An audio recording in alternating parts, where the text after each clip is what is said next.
Hey, this is Wes Bailey at Wes Bailey Attorney at Law, and I'm going to get kind of personal for a moment about what's the hardest thing about family law. And really, in family law, the hardest thing for me is seeing families argue. That there was once a big, big, big love and a big unity, and now it's gone. So that can be hard. It's hard for attorneys to see, but it's also hard and real for the families.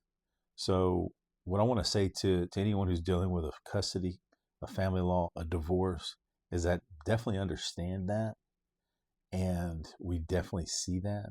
So, if you have that problem, we have experience in family law issues. Give us a call. Say less. Call Wes. We're always here to understand it's not easy. And it's definitely not easy to go it alone. Thanks.